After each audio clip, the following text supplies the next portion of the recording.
తాకట్టులో ఉన్న బంగారాన్ని విడిపించి ఆ రోజు ఆన్లైన్ రేటుకే మేము కొంటాం. Sharma gold company. మనకి కాలజ్ఞానం గురించి మాట్లాడాలన్నా చెప్పాలన్నా రిఫరెన్స్ కింద మనకు గుర్తుకొచ్చేది వీరబ్రహ్మేంద్ర స్వామి కదా. ఆయన చెప్పింది చెప్పినట్టుగా ఎన్నో జరిగినట్టుగా ప్రతీది ఆధారాలతో సహా మనం చూస్తూనే ఉన్నాం ఈరోజు కూడా. అలాంటప్పుడు ఆయన వీరభక్తుడే ఈ స్వామి కాబట్టి ఆయన చెప్పినవి ఏమేమి ఉన్నాయి ఇవన్నీ కూడా చెప్పడం జరిగిందా, అంతేకాకుండా రానున్న కాలంలో ఏం జరగబోతున్నాయి ఇలాంటి విపరీతాలు, ఇవన్నీ విషయాలు తెలుసుకుందాం. గురుగారు నమస్తే. జై వీర బ్రహ్మ జై. నమస్కారం తల్లి. గురుగారు, నా ప్రశ్నకి మీరే కరెక్ట్ గెస్ట్.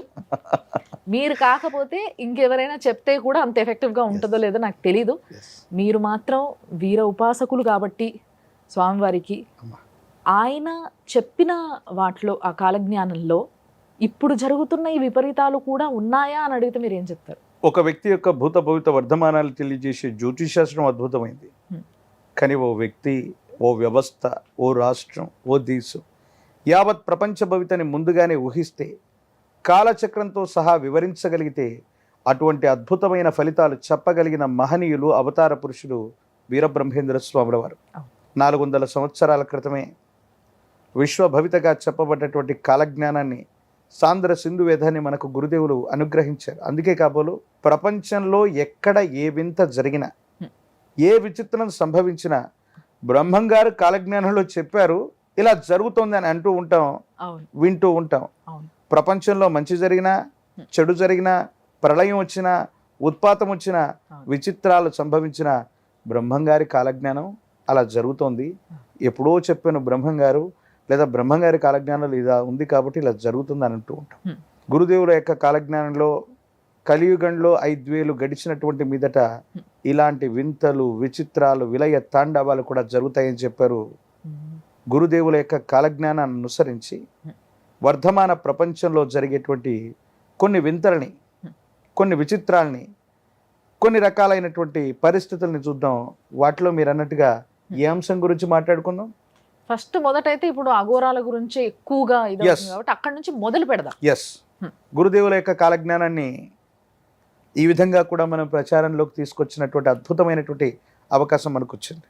గురుదేవుల యొక్క కాలజ్ఞానంలో కొన్ని వచనాలని మీకోసం నేను చదువుతాను. కృతయుగంబునందున రేణుకాయను శక్తి, త్రేతాయుగంబునందు సీతయను శక్తి, ద్వాపర యుగంబునందు ద్రౌపది అను శక్తి, కలియుగంబున పుట్టు ఇంటింటికి ఒక శక్తి. ఈ విషయాన్ని పక్కన పెడతాం. అలాగే సాధువులను మేమంటూ శక్తి పూజలు చెయ్య, చంటి బిడ్డలను చంపేరయ్యా, వేషాలు ధరగించి పంతలే చూపించి దేవుడే నేననుచు పలికేరయ్యా, మాయగాండ్రేగాని మహనీయులు కారు పొట్టకూటికే పగటి వేషారయ్యా, జారులు చోరులు త్రాగుబోతులు అధికంబయ్యేరు. అలాగే మేమే దేవతలమని రకరకాలైనటువంటి వేషాలు వేసుకున్నటువంటి దొంగ స్వామీజీలు, దొంగ వ్యవస్థలు, నకిలీలు అధికమవుతూ ఉంటాయి. వీళ్ళు మాయగాండ్రే కానీ వీళ్ళెవరూ కూడా మహనీయులు కారు. ఇప్పుడు వచ్చినటువంటి శక్తి ఒకటే. ఏం చెప్పాడైనా? కృతయుగంబునందు రేణుకాయను శక్తి, త్రేతాయుగంబునందు సీతయ్యను శక్తి, ద్వాపర యుగంబునందు ద్రౌపది అను శక్తి, కలియుగంబున పుట్టు ఇంటింటికి ఒక శక్తి. గతంలో పరశురాముడి యొక్క తల్లి రేణుకా ఎల్లమ్మ గారు, అలాగే సీతా సాధ్వి కోసం రామ సంగ్రామం ఒకటి జరిగింది. ఆ తర్వాత ద్రౌపది కోసం మహాభారత సంగ్రామం జరిగింది. ఇప్పుడు ప్రతి ఇంట్లో ఓ తల్లి ఉంది, ఇప్పుడు కోసం ప్రతి ఇంట్లో యుద్ధాలు జరుగుతాయి అన్నట్టు, ఇంతకు చాలదన్నట్టు ప్రపంచంలో నేను మళ్ళీ అఘోరినంటూ వింత గొలిపేటువంటి విచిత్రవంతమైనటువంటి పంతలే చూపించి ఇటువంటి వేషాలు ధరించే వాళ్ళు అధికమవుతారు. మేమే దేవుళ్ళమని పలుకుతారు. వీళ్ళు మాయగాండ్రే కానీ మహనీయులు కానే కారు. భక్తులెవరూ కూడా వీళ్ళని గురించి చూసి ఆందోళన పడి మొక్కి, వీళ్ళు ఏదైనా శపిస్తే మనకేదో జరిగిపోతుందని ఆందోళన పడవలసినటువంటి అవసరం లేదు. తాను వీరభోగ వసంతరాయుడిగా రాబోతున్నటువంటి ఆగమనానికి ముందు మరింత మంది నకిలీలు అధికమవుతారు. కొత్త దేవుళ్ళు రాబోతున్నారు. ఇప్పుడు అఘోరాలను మనం చూస్తున్నాం. నేనే దేవుణ్ణి అని చెప్పుకొని తిరిగిన వాళ్ళు గతంలో ఉన్నారు. ఈ కల్కికి నేనే భగవానుణ్ణి అవును. ఈ కల్కికి నేనే అమ్మవారిని చెప్పేవాళ్ళు ఉన్నారు. అవును. ఈ మధ్యకాలంలో ఓ వ్యక్తి నాకు ఫోన్ చేశాడు.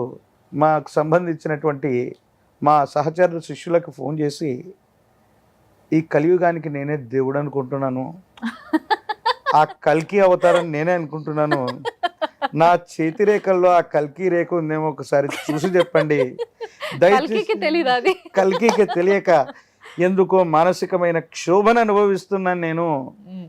మీరు ప్రపంచానికి నేను కల్కి అని చెబితే బాగుంటుంది అని అడిగాడు. నేను వెంటనే అన్నాను, కల్కి అవతార పురుషుడి నువ్వై ఉంటే ప్రపంచం మొత్తం నిన్నే గుర్తిస్తుంది, కానీ నా బోటివాడు చెప్పడం వల్ల ఆ ప్రచారం అవసరం లేదు. అసలు కల్కికి హస్తరేఖ సాముద్రికంలో ఆ కల్కి రేఖను మీరు అడిగి నాకు పంపించారు వాట్సాప్ రూపంలో. కల్కికి ఎన్ని చేతులు ఉంటాయి అనుకుంటున్నారు? మీరు పెట్టినటువంటి చెయ్యి ఏది అంటే నాకు అర్థం కావట్లేదు గురుగారు ఏం చెప్పారంటారు. కల్కికి అన్నీ తెలిసి ఉండాలి కదా, ఇన్ని రకాలైనటువంటి పరిస్థితులు ఉంటే ప్రపంచానికి నువ్వు కల్కి ఎలా అవుతావు? కొంతమంది మానసికమైనటువంటి వికలాంగులు కూడా నేనే దేవుడు అనుకుంటున్నారు. అఘోరిని మాత్రమే చూసాం. గురుదేవుల యొక్క కాలజ్ఞానాన్ని బట్టి చూస్తే వేషాలు ధరించి పంతలే చూపించి దేవుడే నేననుచు పలికేరయ్యా మాయగాన్రే గాని మహనీయులు కారు పొట్టకూటికే పగటి వేషాలయ్యా. వీళ్ళందరి పగటి వేషగాలుగా గురుదేవుల యొక్క కాలజ్ఞానం సాంద్రసింధు వేదం చెప్పింది. వీరభోగ వసంతుడిగా ఈ కల్కి అవతారం రాబోయే ముందు మరికొంతమంది ఇలాంటి వాళ్ళు ఎక్కువ అవుతారు.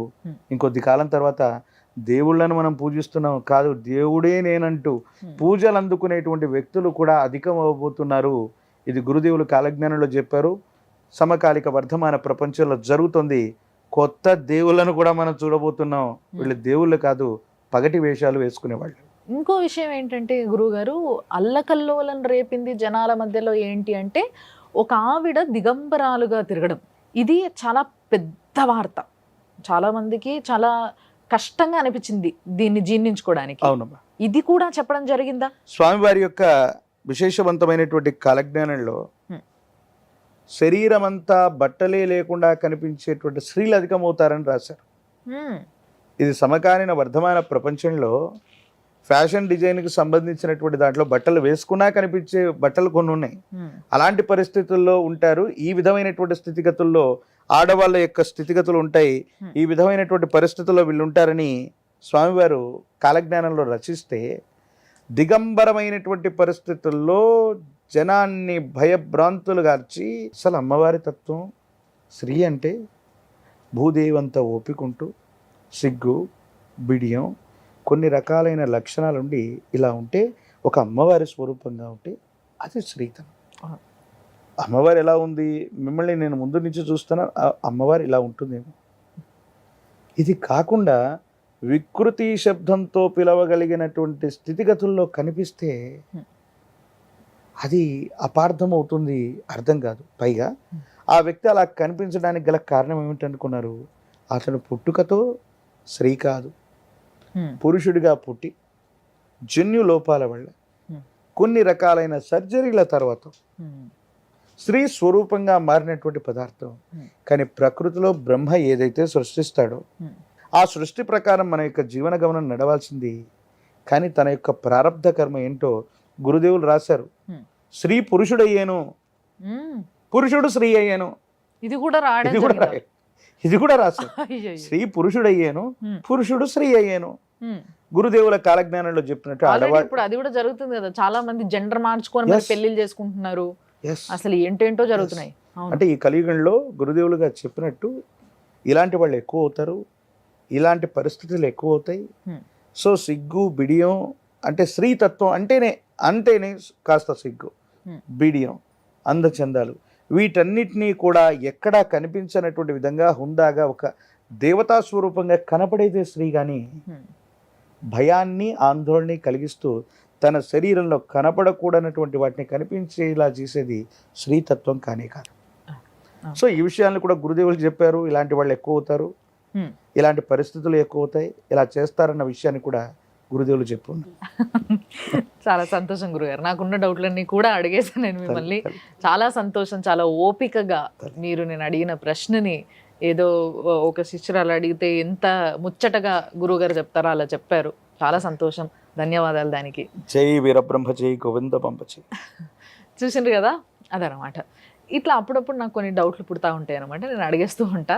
ఇందులో మీ డౌట్లు కూడా క్లియర్ అవుతాయి అన్న ఒక ఆలోచనతో చేసిందే ఈ కార్యక్రమం. కాబట్టి చూస్తూనే ఉండండి సుమన్ టీవీ.